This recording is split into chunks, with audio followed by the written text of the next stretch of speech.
నియోజకవర్గం పాండు బస్తీలో శ్రావణమాస బోనాల పండుగ సందర్భంగా పాండు గౌడ్ ఆధ్వర్యంలో బోనాల పండుగ ఉత్సవాలు ఘనంగా నిర్వహించారు. పోచమ్మ ఎల్లమ్మ అమ్మవారిని దర్శించుకున్న స్థానిక ప్రజలు తమ మొక్కులు చెల్లించుకున్నారు. కాలనీ వాసులు అందరూ సుఖ సంతోషాలతో ఉండాలని, ముందు రాబోయే రోజుల్లో మరింత ఘనంగా పండుగ జరుపుకోవాలని కోరారు. ఈ కార్యక్రమంలో పాండు గౌడ్, వెంకటేష్, దినేష్ మరియు పార్టీ నాయకులు, కార్యకర్తలు, బస్తీ వాసులు తదితరులు పాల్గొన్నారు.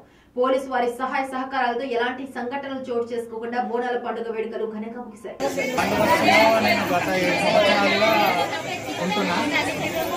ప్రతి సంవత్సరము నిర్వహించేది మంచిగా ఉంటుంది. కాకపోతే ఈసారి గుడి నిర్వహణ ఉండడం వల్ల కొంచెం ఇబ్బందికరంగా ఉంది భక్తులకు. అంతకు మించి ఏం లేదు, ప్రతి సంవత్సరం జరిగినట్టే జరిగింది.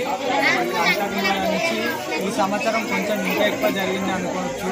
ఎందుకంటే పోయినసారి ఈ సంవత్సరం కంటే తొందరగా అయిపోయింది. ఈ సంవత్సరం చాలా కొంచెం ఆలస్యంగా జరిగింది. ఎలాంటి గొడవలు కానీ, ఎలాంటి మానవత ఉద్దేశం కానీ ఏం లేకుండా చాలా బాగా జరిగింది.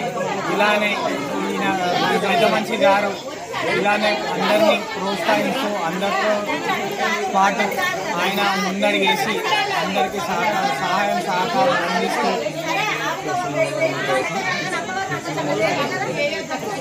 అందరితో పాటు మన శ్రీశైలం గౌడ్ గారు, మన హనుమంత్ రెడ్డి గారు, హనుమంత్ రెడ్డి గారు సహాయంతో మనకి గుడి నిర్వహణలో తొందరగా అయిపోవాలని చెప్పి ఈ గుడి అయిపోయిన తర్వాత మళ్ళీ ప్రాంతవచ్చు ప్రజలందరూ మళ్ళీ పండుగ చేసుకోవాలని కోరుకుంటూ అమ్మవారి ఆశీస్సులు ఎల్లవేళలా పాండవస్తు ప్రజలకు ఉండాలని కోరుకుంటూ సెలవు తీసుకుంటాం.